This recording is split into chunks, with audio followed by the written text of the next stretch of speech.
I'm Rebecca King Ferraro. And I'm Michael Sean Breeden, and you're listening to Conversations on Dance. On today's episode of Conversations on Dance, we are joined by Nikolaj Hübbe, star dancer of the New York City Ballet, and both former principal and artistic director with the Royal Danish Ballet. Nikolaj takes us through his story from his starry-eyed fascination as a child with the productions in Denmark, his meteoric rise to principal and subsequent leap of faith joining the New York City Ballet, and his years as leader of the Royal Danish Ballet. He also shares his experiences in his first year as a coach at the Vail Dance Festival, highlighting what it is to make the artistic process in Vail so special.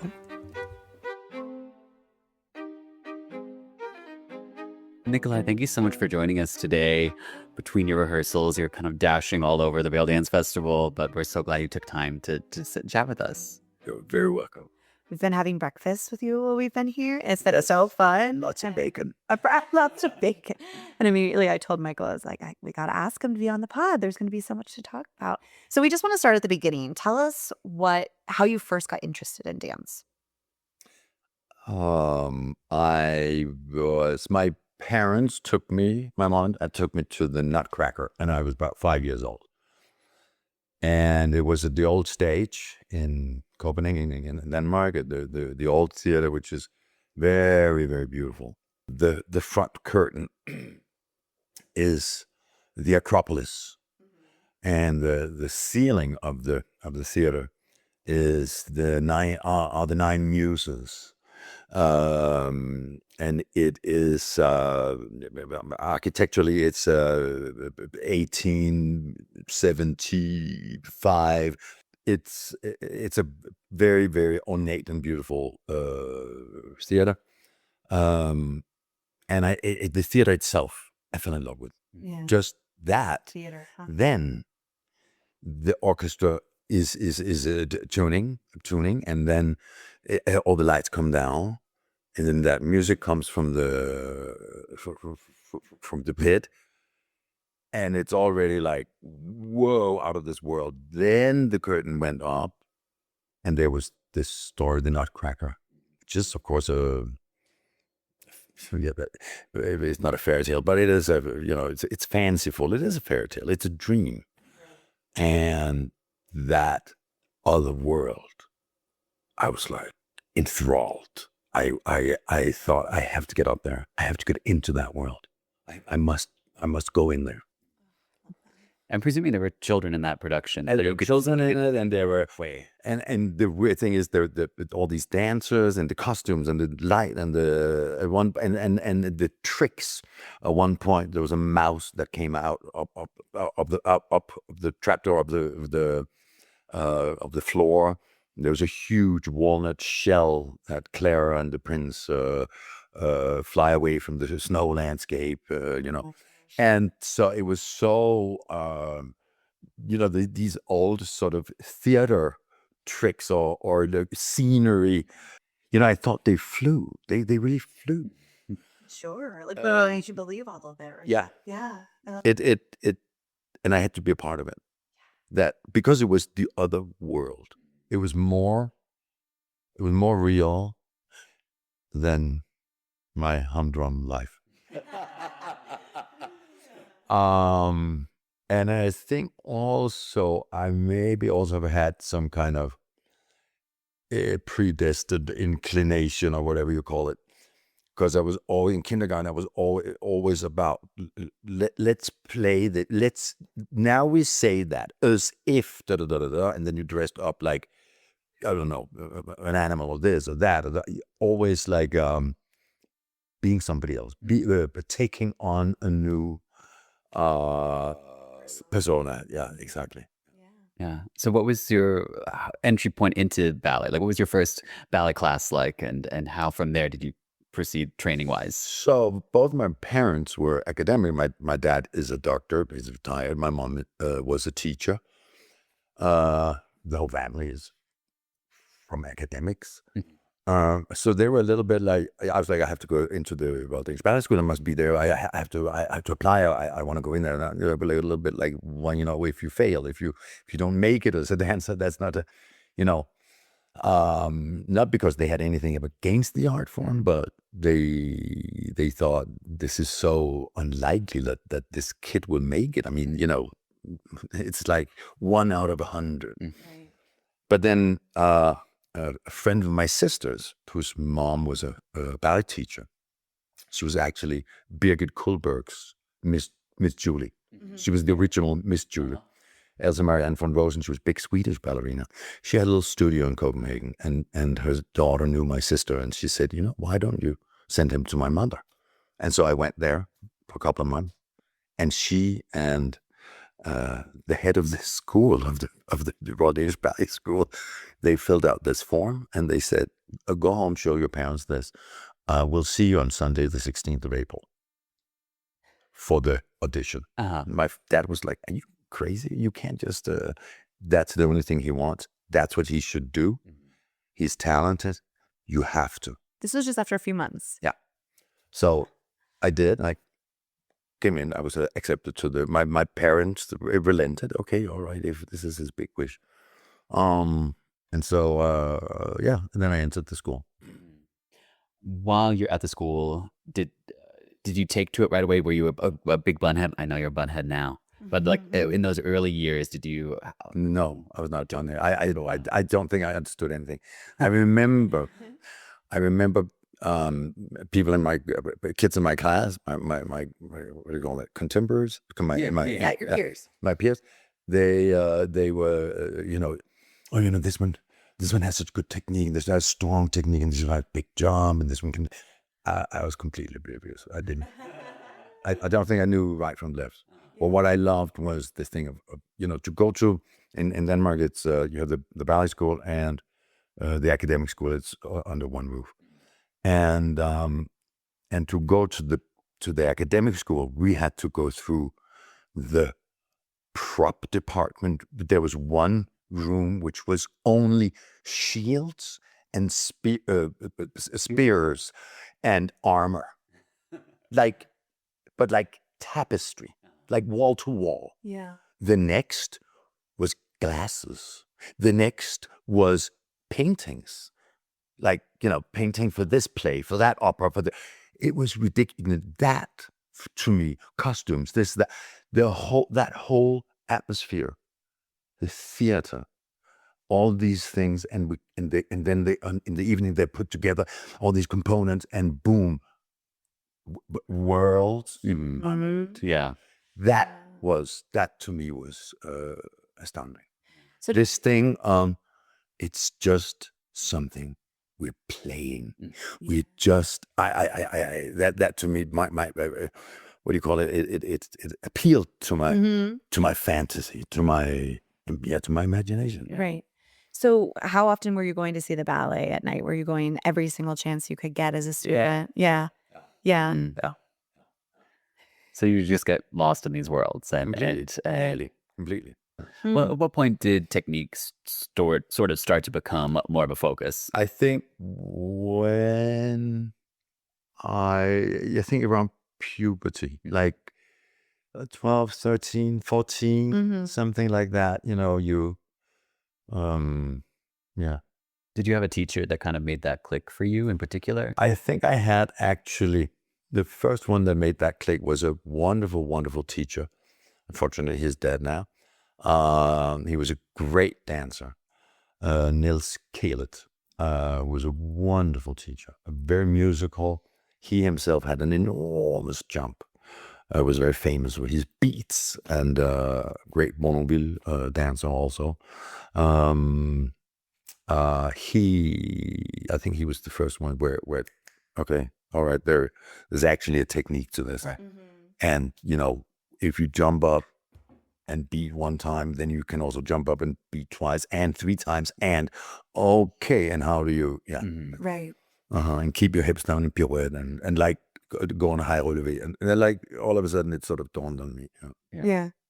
I'm wondering then when were you like, okay, this is what I know that you knew that you wanted to do it, but when were you like, oh, I can, like, when this is actually going to happen for me, this is going to be my path. This is a career. Right. Yeah. Or maybe you just always had that confidence within you. No, I don't think I had a lot of confidence. I remember I had a terrible injury. It was like, I guess it was perhaps, I don't know,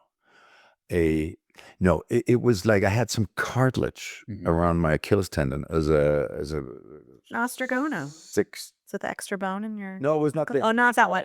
It was like a little, what do you call it? Lifesaver? Uh-huh. A little piece of that just sat around the. Well, anyway, that was taken out, and then I was out for a long time. Like, I was around 16, 17 or something. And there, I think it was like, this is, I missed it so much. I missed dancing so much. And that, I think flipped the. So when I came back from that injury, it was very. That's the little bonus that comes. Injuries are so rough, but that kind of like when you miss it, it like really helps you realize like I am doing what I need to be doing. Yeah. Yeah. So when did you get accepted into the company, and what was your early times like as a professional?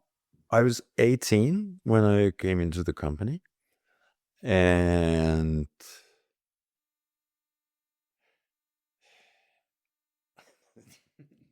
I don't remember. I do. I mean, it's so many years ago. No. I'm older than dirt, but it's it.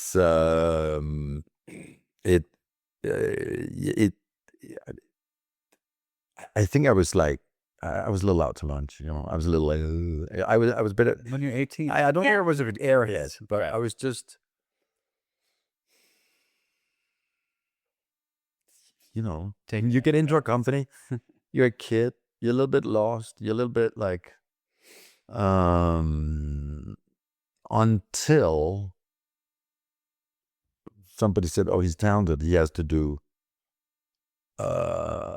this. He has to do that." I think it was 18, 17, 18, and I did a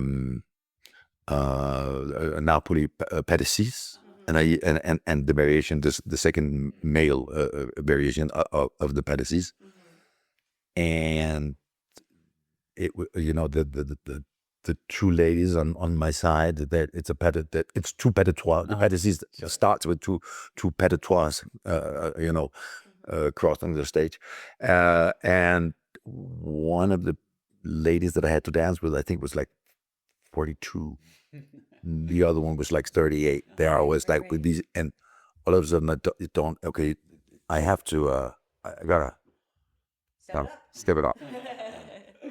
And then I little by little became professional. Then I met a teacher, wonderful teacher. I had met Stanley Williams, who I adored. And then but it was very hard because I would only be at school, come to School of American Ballet in the summer. And so I didn't get Stanley every day. Sometimes Stanley would come to Denmark and teach too. But I met a wonderful teacher, Truman Finney, who really, really, I think, sort of, what should I say, developed the professionalism in me. The one thing, technically, artistically, musically, also discipline, and I think, I think he helped me a lot. Yeah, Truman was at Miami City Ballet School right when I joined as an apprentice, and I would take his class, and I mean, he was it was very strict. I remember extremely strict. He said restriction is freedom, which I loved. Like, you have to be that disciplined in your technique in order to achieve what you want, to feel free, to feel abandoned on stage. Absolutely. So it makes total sense that that's someone who could help you kind of understand the art. I think I had it. I actually think, looking back, I had a huge talent that I had no clue of how to harness or utilize or keep in check. You know what I mean? Yeah. And I think that is exactly that, what you just said there, Michael, I think was what he really taught me. I love that. How that it belongs to you. You take it out of your pocket. You put it back in that it's yours, and it's also your. It's not everybody else's. Yes, of course, there are artistic directors and choreographers and ballet masters, this and that and the other, that have influence on your career. But you are the one in charge. You are the one that makes sure that that leg is turned out and that da da da da and ba ba ba ba ba ba ba, and that like very very strict, very basic So yeah. of ballet. Mhm. What was Truman's association with Stanley Williams? They worked together, right? Or they knew each other? Not they were really. just- Did they? Truman came from School of American Ballet, so Right. Stanley had been a Had been as teacher. teacher. Right. I just love the lineage of the teachers going. But I think down. but Truman also he was also, for many years, he was a dancer with the he was in New York City Ballet. Then he was in Hamburg Ballet, working for John Neumeier. Then he was a teacher there and a ballet master. And then he also went to the Vaganova Institute, to the what is it called? It's not called teachers training course, but the Vaganova school has this whole pedagogy thing. So he went there also. So he sort of had both worlds. Right. Yeah. Okay, so you said you like bit by bit you got there, but at the same time, this was a very short period from which you went from quarter ballet to principal. So some things had to have happened almost overnight for you in terms of development as a dancer, but also certainly the roles you were getting. 4 years is it's not unheard of, but it's quite fast. Yeah. I came into the company, was 18, and I was principal dancer when I was 20. Yeah, this is very. Yeah. So at that time, there were not a lot of male principal dancers in the company. So There was a need at the time too. Yeah. there was a need. Absolutely. What were some of the roles you'd say were big breakthroughs, things that Romeo. I think I did Romeo when I was 19. Oh my gosh. La Sylvie, James La Sylvie, Apollo. I mean, I did like she's Albrecht, Secret. I did so early on, I did so many of these huge Right. Onegin. I didn't know you had done Apollo that long. And you did that for over 2 decades then. Yes. So this is maybe skipping all over the place, It's okay. but how did tell us about the first time you did when you were a teenager, and then how your approach to the role changed and how you varied what that part meant to you. It was taught to me by a Danish dancer, a wonderful, big star Danish dancer, Henning Kronstam. Mr. B had taught it to him. Mr. B loved Henning Kronstam. He came in the 50s because of Tanny being ill. Tanny was in the Polio Institute of Copenhagen, and at that time in the 50s, Denmark and the Institute of Copenhagen was one of the foremost places in research of polio and so forth. So she was there for a year and a half, and Mr. B kept going back and forth, and every time he was there, he would stage this or do that or give the Danish Ballet Serenade.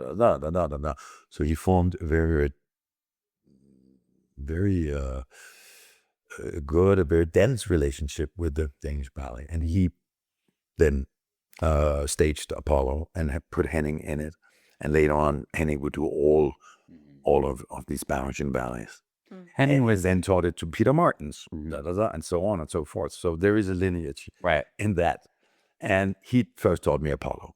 And then later on, I worked with Abe Anderson, Peter Martins, Jacques Gamboise,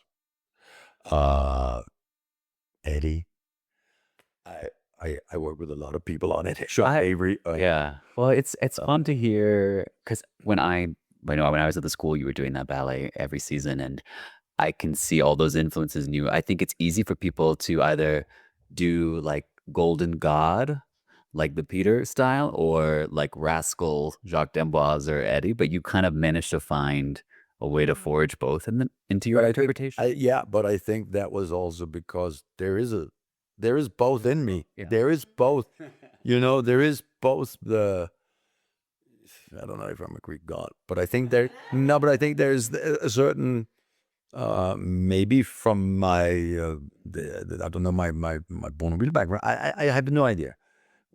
People other people might be much better dissecting this or analyzing it, but I think that maybe there is a lyricism or poetry or a nobility in me, and then there's also the Hell's Angels. There's also the rockabilly, the Devil May Care. Do you know what I mean? Yeah. It's a Yeah. I'm just thinking now that, of course, having you coach that here over at the Royal Dance Festival and seeing you working with Roman Mejia on the role, and then all of the people that you have the knowledge from that then you're passing down. It's just a perfect encapsulation of how important dance is to be passed down by word of mouth. Like person to person. But I think that's also why something like Apollo, I think, is. I think it's very. One has to be. None of us are Mr. B. Even the people who worked with Mr. B and were still alive, thank God. I think it's important for something like Apollo that you also see, okay, what is good? What is good for Rome? Oh, you know what? Here, maybe we blend a little bit of Eve in here. And then this thing from Eddie would be very nice. Let's give it a dash of Jacques. It sounds weird because it sounds like you steal or you placate, but that's not.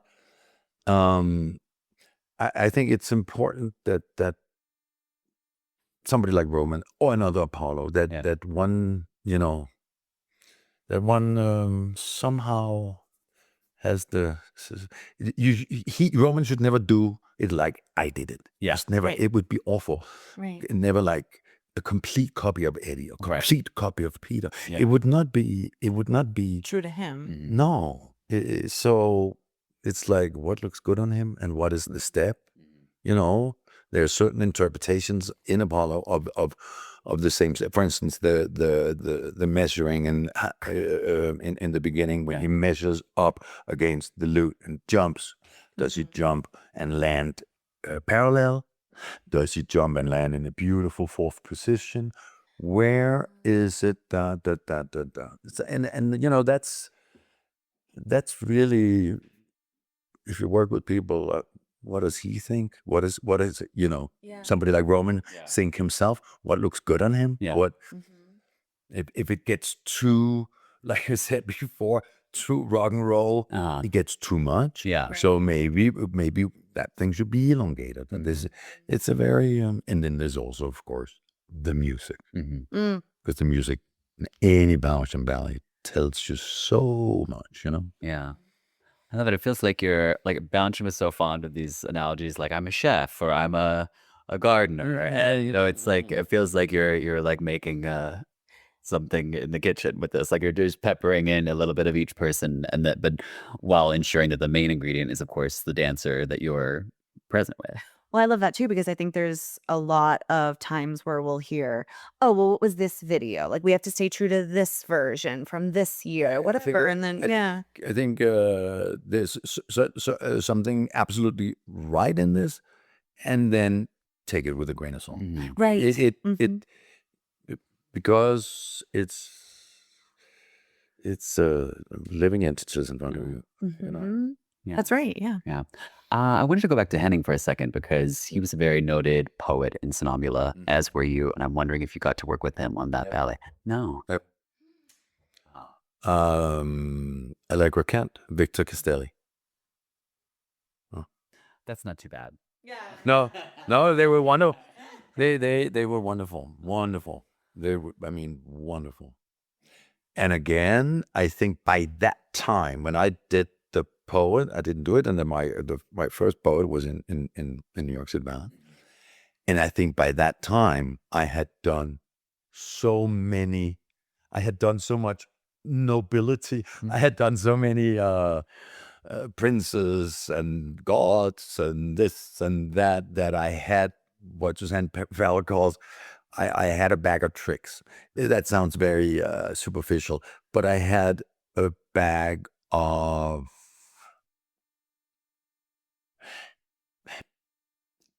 musical sensitivity and knowledge about how to be on stage. And a knack for a story ballet. And I think absolutely something like La Sylphie, James and La Sylphie, there are a lot of parallels from James falling in love with the self, who is a figment of his imagination, or an angel, or I don't know, his own sexuality, whatever it is. And the poet, torn between the coquette and the sleepwalker, turned away, first taken in by the coquette, then rejected by, then, there's so much mystery. So I think the funny thing about Columbia is bum, bum, bum, bum. There's something in the music that almost just you really don't you don't have you don't have to think too much. Yeah. I mean, you certainly don't have to intellectualize it. Yeah. You have to just go with your, like I said, your stagecraft and your guts and your musical instinct. Yeah. Does that make sense? Yeah. Yeah. Well, it's making me think that the first thing that drew you to ballet was this world that was created. So then once you were able to create these worlds, Absolutely. was that, it must have come so naturally to you. Exactly. Yeah. Because it's just like, what you have the easel and the, what do you call that? The painter has the, Oh yeah, the canvas. the palette. Palette. You have big palette of many colors, and you can sort of juggle with them, or paint with them. So your rise at Royal Danish Ballet was very fast, but you joined New York City Ballet not so far long thereafter. What made that choice feel logical to you? I think because I wanted to dance Belgian ballet so badly, and in the Danish ballet, I did Tchaikovsky, Pas de Deux, and Apollo. That was it. Oh. Didn't do Rubens. I didn't do PC2. I didn't do this. I didn't do that. Oh, so it was all in the rep. They just weren't having you do it. Because right? it was in the rep, but I never did it because I always had to do James and La Sylphie, and I always had to do Albrecht and Giselle, and which are not bad. Thank you very much. Right. Wonderful. Thank God I got to do it. But yeah, that was and they didn't. I was like, I looked like a little bit like a boxer, and I think the Danish ballet had this idea, very rightly so, that the balancing aesthetic of the long, elongated, very and I was a little more pumped, so my physical appearance was like, so yeah, that's why. So when Peter asked me, I was like, yes, thank you very much. So how did that even happen? Did you guess with the company first, or had he worked with you in Denmark? No, I was an SAP taking class. No, actually, he knew me because I grew up in Denmark with Nikolaj. Nikolaj was one class above me. There's 1 year between us, and we were friends since we were kids. And when Nikolaj went to New York, I would then go in the summer, take classes with Stanley and blah, blah, blah. And then at that time, Peter offered me a scholarship to stay for the whole year. And I called my parents and I'm leaving, I'm not coming home. I'm staying in New York. I'm moving, and I'm going to tell I was an apprentice with the Danish Ballet. And I'm going to go to school at Ballet, and then I'm going to go into the New York City Ballet. I talked with the market stars, wants me, and it's just a dandy. And Stanley Williams says it would be very good for me. And they were like, my parents were like, okie dokie. why don't you come home? We can discuss it. Yeah, okay, I'll come home. I'll leave my suitcase. So I left my suitcase in New York. 3 months later, somebody had to pack it and send it. No. So, uh, What so was that discussion that the, made you the, stay? the discussion was, Peter Martins says that I told him later that, yep, you know what? I'm going to do James Lazenfeed. I'm going to do this. I'm going to do that. I'm going to do the classical roles. Then I'll come to New York City Ballet. He was like, and Peter was like, okay, okay, baby.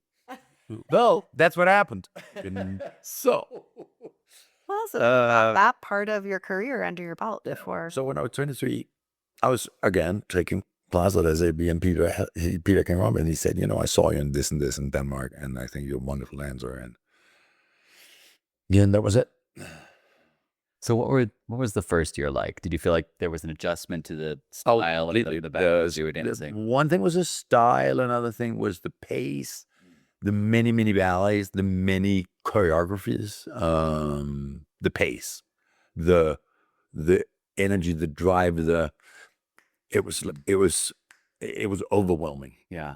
On the other hand, I was also very I would eat it up. Mm-hmm. Right. But it also it was the only thing. Mm-hmm. The only thing I did. Yeah. The only thing. I would leave my apartment in the morning. I would come home at 11, go to sleep, and I would Go back. it was like I think that sometimes, well, certainly kids today like never got to witness what these seasons were like for you. Things have changed a lot. Now it's the block programming, and you guys used to do every night was a different show, and you had, much longer seasons. Like winter season used to be 8 or 9 weeks, and right after Nutcracker, so it was just endless. And we had Monday off, then Tuesday, Wednesday, Thursday, Friday. We had 2 shows Saturday and 2 shows Sunday. And there used to be 2 on Sunday as well. So 8 shows a week, like a 9-week season after Nutcracker. It's just brutal. We even had a season before Nutcracker. I think we had 2 or 3 weeks before Nutcracker of rep. Yeah. Oh my gosh. So what were some of the things? And then there was, one thing was the balance rep.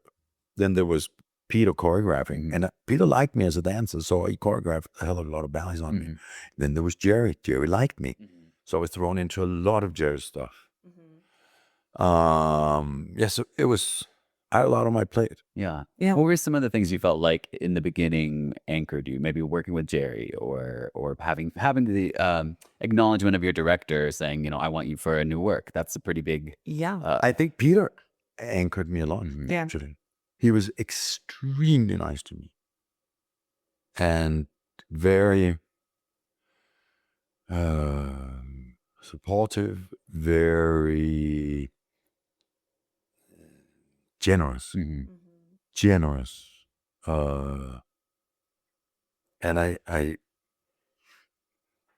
believe he liked me as a dancer, and Were there things, you were saying you maybe, you felt like the staff felt slightly this way. Heather. You saw Dane, super nice. There were certain, there were this older generation of dancers, Adam, Leonard, Valentina.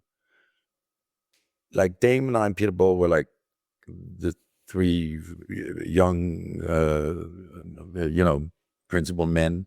And then there was somewhat of a gap up to the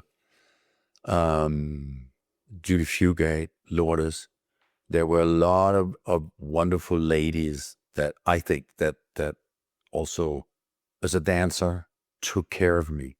Ladies that took me through the ropes of partnering, of da-da-da. It's funny. The other day, Heather said something. She says, "Oh, this is Baushin being maternal," and I thought so much about this generation above me of principal ladies that were so nice to this young kid that just got off the herring boat from Denmark. You know what I mean? Yeah. So I'm wondering, you'd wanted to dance all these balancing ballets. Now they're in your rep. What was this looking like and feeling like for you to adjust to these ballets, to start dancing them? What was that? Like this thing with Sonombula or Liebeslieder or maybe something in square dance or whatever. I think it added to the pot. It like I became a different dancer, but there was still a little bit of Denmark left over here. Yeah.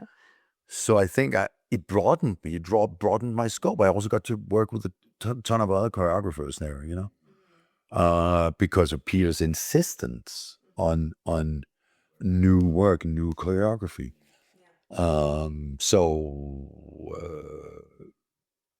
Yeah, I think it broadened my scope.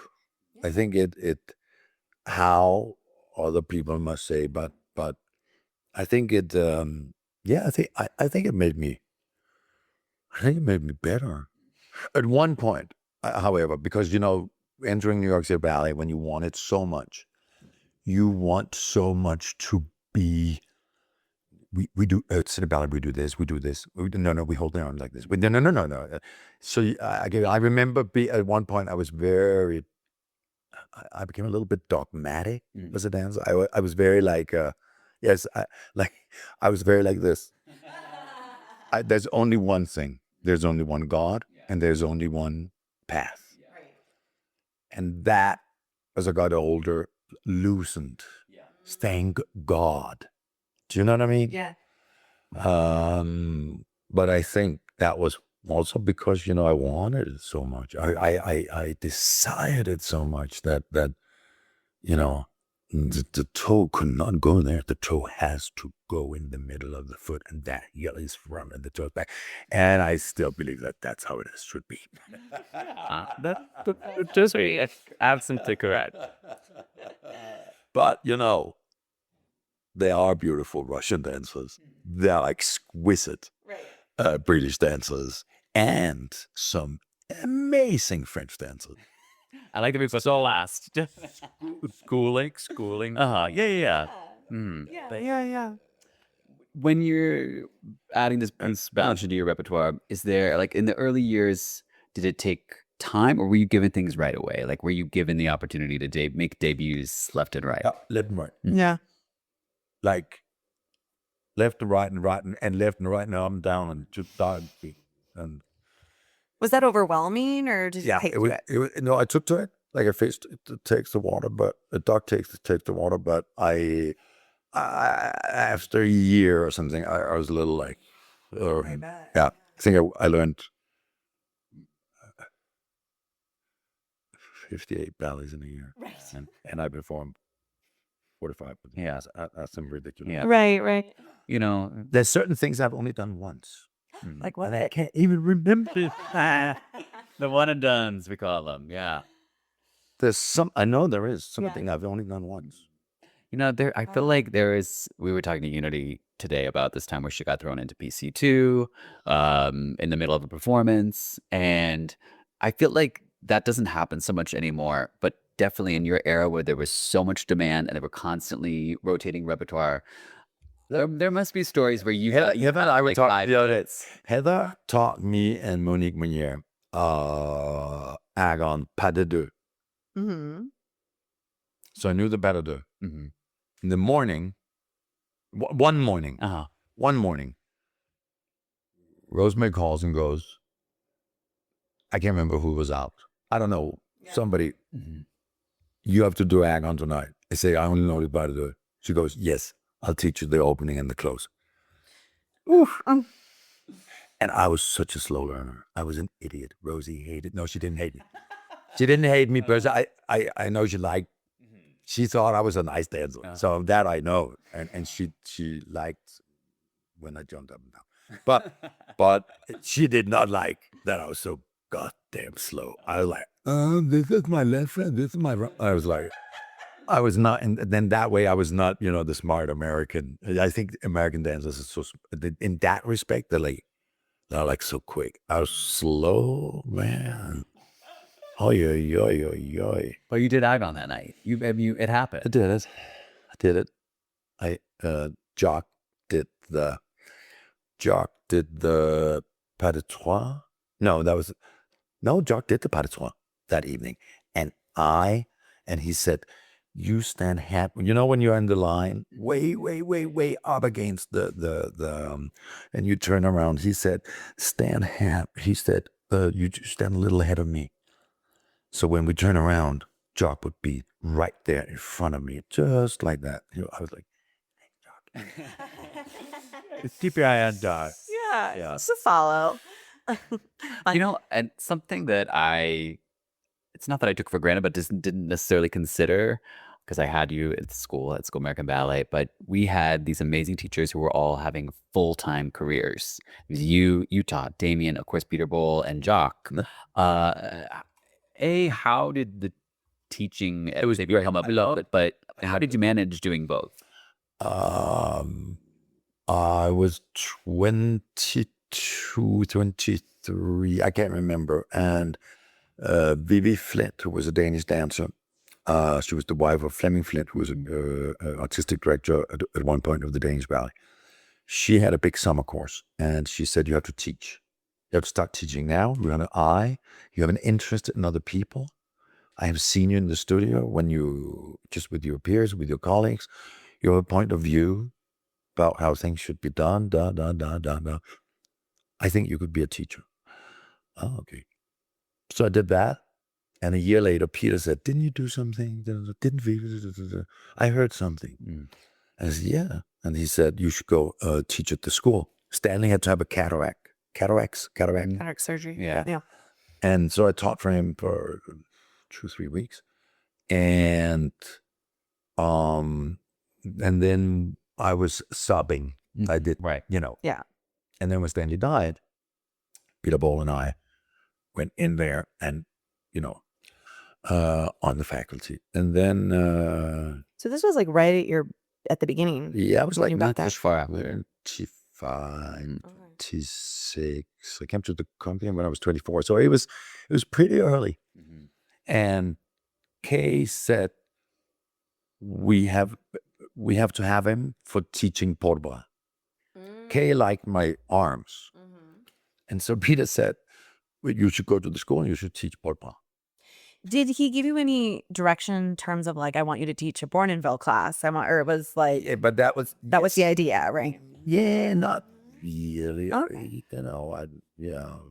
did a lot of Bournonville workshop there, Right. for the, some workshop in the, end of SAB school year, but it was not. I would give it sometimes because some of these exercises, Teach what you know. but some of these variations from Bournonville are wonderful, especially for the male students. Right. Some of them good for the ladies too, but it was not like deliberate. No. Right. Yeah.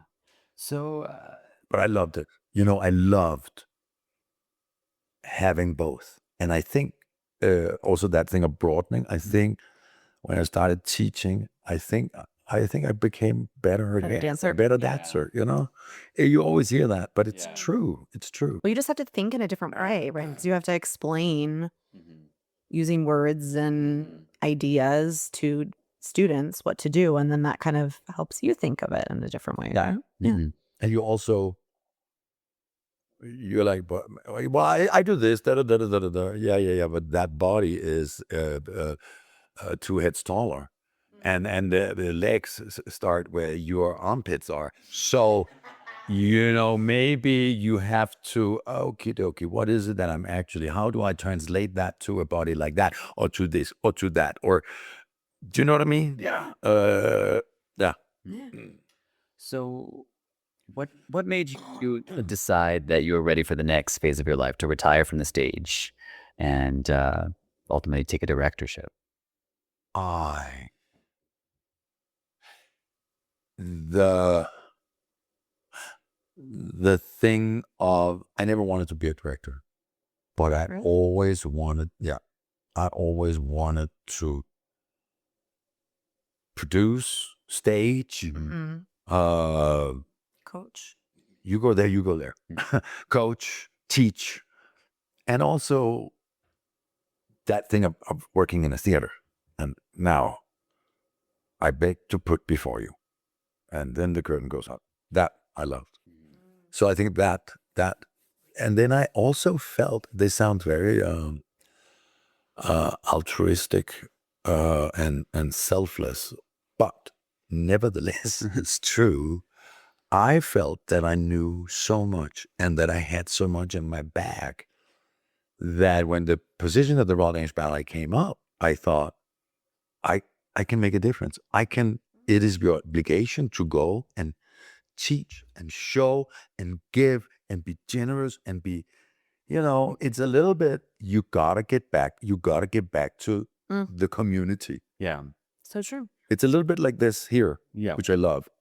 It's So, a thing of community. yeah. You know what I mean? I was just thinking through, we were talking to you, me, Phelan and Calvin Royal this morning, and we were talking about Heather coaching here at the Vail Dance Festival, but also when they're in New York, and how she's like constantly giving. And that she wants to train them as dancers, but then also knows that they will go on to have roles in leadership that will then give. And it's the continuation. If you guys don't give that to us, we don't have anything left. Right. Yeah, it has to be passed down. Yeah. Yeah. There's nothing better than working with dancers. There is nothing more rewarding. Yeah. And to see if somebody goes, and then you say, blah, blah, blah, blah, blah, blah, blah, blah, and they go, and I love it. I love that thing. Oh. Can I tell a little story about my time working at the Royal Danish Ballet with you? I got to come cast, and I was sitting behind you. You didn't know that I was there. It was in the theater, and I was sitting behind you watching. You were at a tech rehearsal for your new Don Quixote.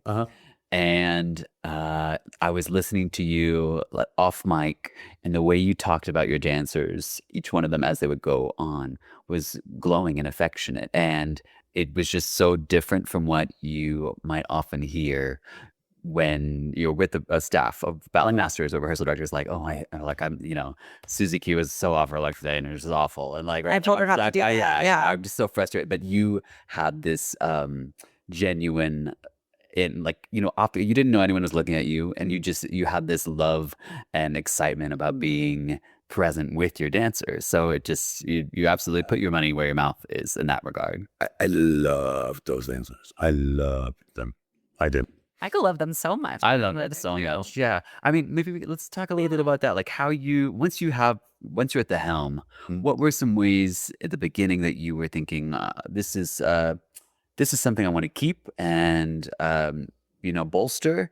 And then here's maybe where I'll make my mark and make some changes, or like, this is what I want the dancers to look like, things of that nature.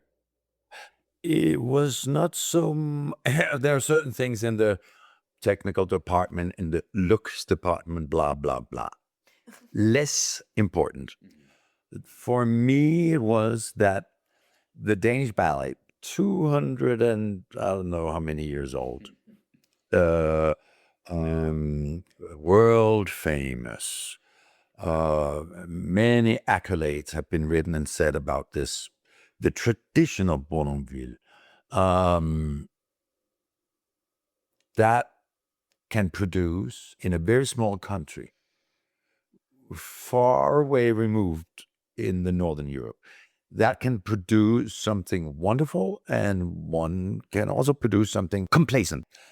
And that I wanted to change. And you can do that through steps and blah, blah, blah, blah, blah, choreography, but you do it through, I think, through mentality and through, no, do it again. No, I have to do it. We can do better. No, don't settle for mediocre when we can shoot for the stars. And that is like you knock your head against the wall every day, because it has to do with company mentality, company morale. It has to do with union, which is very strong in a country like Denmark, very liberal, wonderful country. Yes, thank you very much. But also a very small country. and that I wanted to change. And you do that, of course, through piqué arabesque, but you also do it in so many other ways because it's a question of mentality and a question of ethics. And I think actually, if and now I'm going to toot and blow my own horn, I think I accomplished that. And I think maybe that's also why I loved the dancers so much. I loved them because there was a unity. I felt that there was a, yeah. Yeah, it's interesting that, maybe we could talk about the complacency thing for a little bit longer, because I feel like it seems like a lot of people that are born European and come to America and then readjusting back to the style or maybe work ethic, like when you coming back out of City Ballet and you go back and you're like, wait, I'm used to like go, go, go. And this is so much more than a job. And everything is detailed and important and fast. Was that something you felt like you had to Yes. or wanted to impart? I wanted to yes, I wanted that. And I also wanted this thing of, I love the Royal Danish Ballet School, love the Royal Danish Ballet, the Danish country.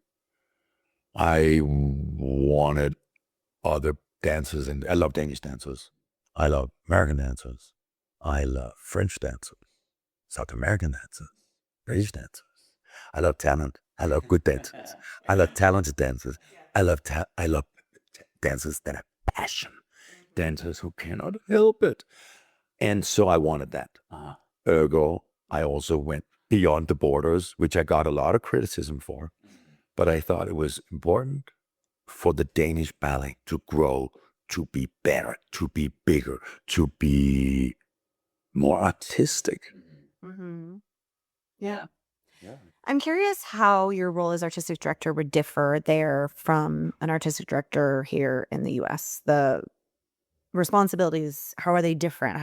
Do you not Raising money. like raising money in the U.S.? We had a little bit of fundraising because it is everywhere in Europe now, in many arts institutions. Not nearly to the point that we do in America. Right. But absolutely, there was some.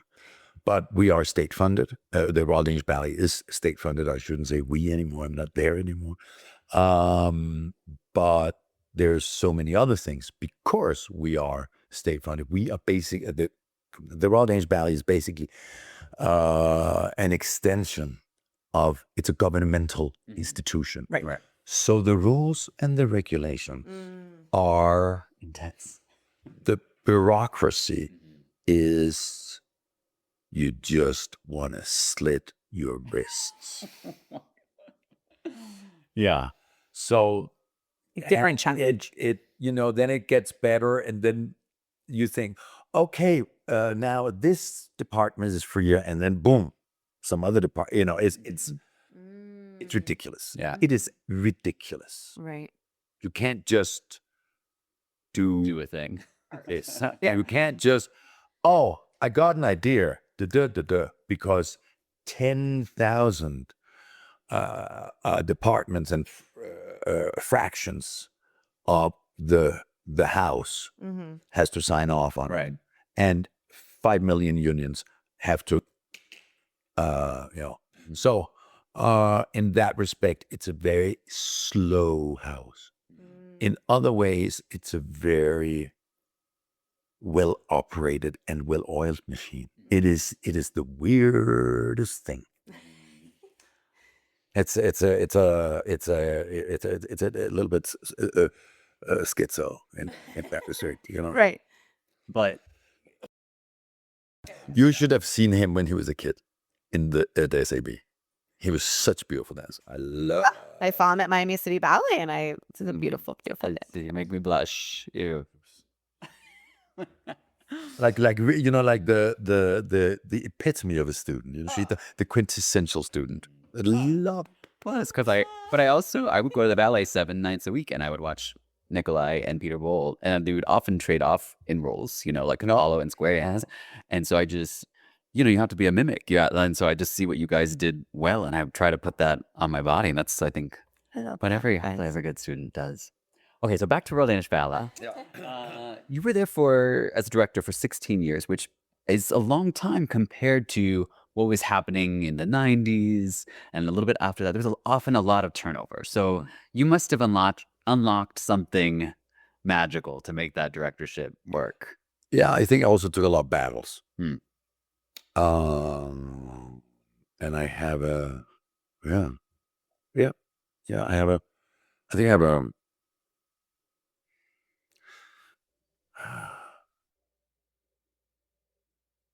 I think I have a strong personality, and I think also what do you call that? What do you call it? You say in English, I stepped in it. What do you know? I made big mistakes. Mm-hmm. However, I had directors that always backed me up, and I had a very strong artistic sense, and I stuck to it. Yeah. So, Yeah. and I think in the end, there was one scandal, battle, or this or that after another, and I think in the end, I was like, enough. I can't. It's bye. I've had enough. Also because I felt that I was accused of having a very elitist view on dance, on dancers, on dancers' bodies. I was accused of promoting and propelling anorexia and eating disorders and blah blah blah la la la, which is sorry, it's bull. I was I was accused of everything in the press, and I didn't feel anybody in the company who all loved me so dearly and all were so happy with me as a director. I didn't feel any backup. And so I said, okay, enough is enough. I will step out. Ciao. Goodbye. Yeah. Well, let's talk about what's next for you. We're so happy to see you here at the Vail Dance Festival. I say that like I invited you or something. And it's been so fun seeing you around and seeing you work with the dancers. What has this experience been like for you coaching here at the festival? I love this. Yeah. I love this. I love the conglomerate of the diversity in there's tap, there are classical musicians, the jazz musicians, there's classical dancers, there's Paul Taylor, there's lines, there's Alonso King, there's everything. Yeah. There is everything. And it all in one big melange. It's just like this is not a dancing gig. This is for these, that's what I feel. I've been here for a week. Now I know. I feel I'm part of a company. Yeah. Yes. It's the weirdest thing. Yeah. It is in its construction or in its skeleton. It's a pickup troupe. But in reality, it is a real company. There's a company atmosphere. There's a company spirit. I love it. I love it. I love it. We always say that whenever the first day that we get the rehearsal schedule emailed to us, Michael and I always text them. We're like, it's like we're getting the schedule, like we're in a company. Like, it's so. But it's true. I feel a huge sense of belonging, and I also feel. We just talked about this: loving the dancers, loving where you work. I also feel. Of course, I've also regretted leaving the Danish Ballet, but I feel an enormous. I missed that sense of belonging, it's so nice to to find it again.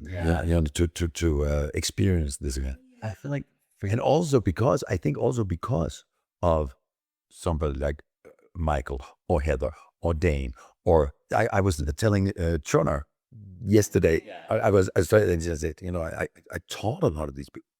You taught what? I said, yeah, look, Justin Peck, I had him in the school. Right. No, you could have kidding. Tronar was like,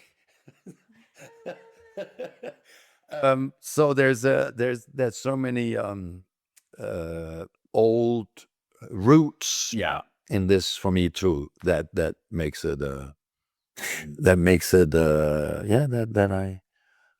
I find that I belong with all these people, which is wonderful. Really, really wonderful. And you know, not just in a sentimental, oh, Michael, a sweetheart as a kid, as a student, but because I know them from a period, also from a place, and we at one point all gathered in the past about where does that tendu go?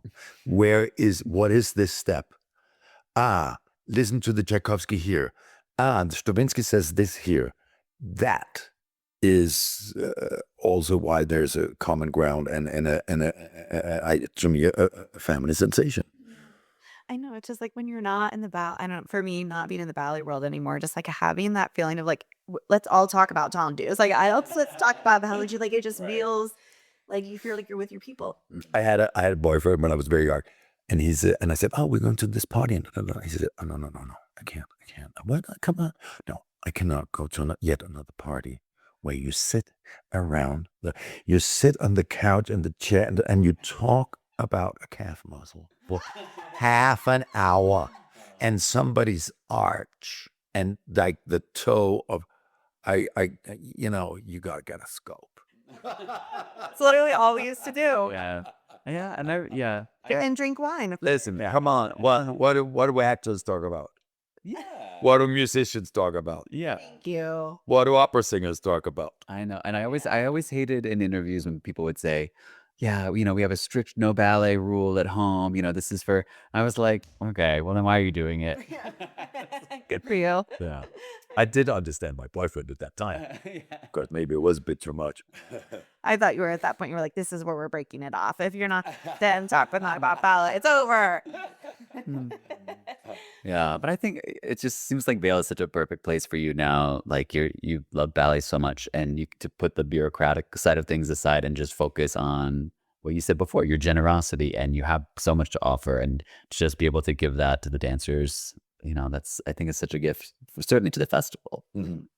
What are some of the things that are coming up for you? We were talking the other morning at breakfast about setting some balancing ballets. What's in your future you're looking towards? So happy. I'd love to sit some balancing ballets. I don't have anything. Oh well, we're gonna fix that. We're putting this podcast on blast. Yeah. Can you could you make like can we do like a commercial? Like an app. An ad it's available for. I love it. Yeah. Wow. Something will come for sure. I mean, everyone needs to be working with you. Immediately. Yeah, every person. I think any person that's ever worked with you keeps that memory for a while, forever. It's like, yeah. It's like I always before I steer to ballet, I always get nervous. I'm going to be bad at it. I'm gonna.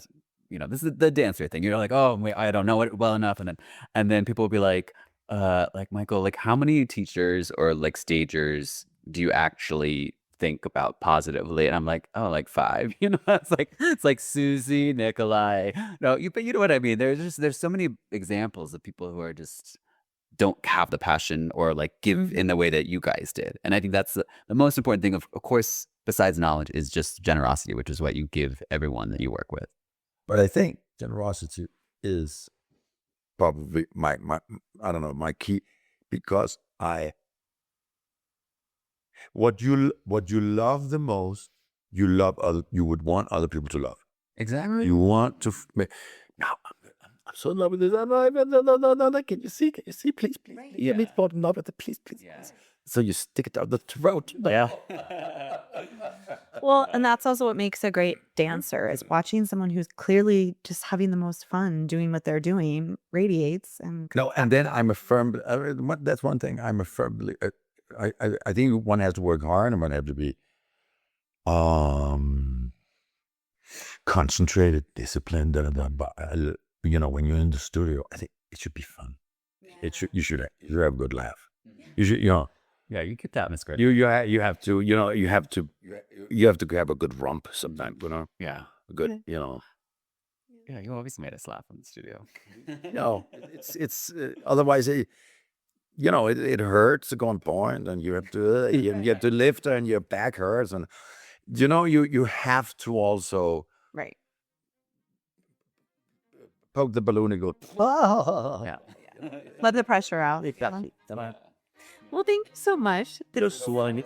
So we could sit here all in really the. We know you have to get There will be a part 2 at some point. Yes. Yeah. Anytime. Vail next year. Oh yes, we're with bells on. Thank you so much. Thank you.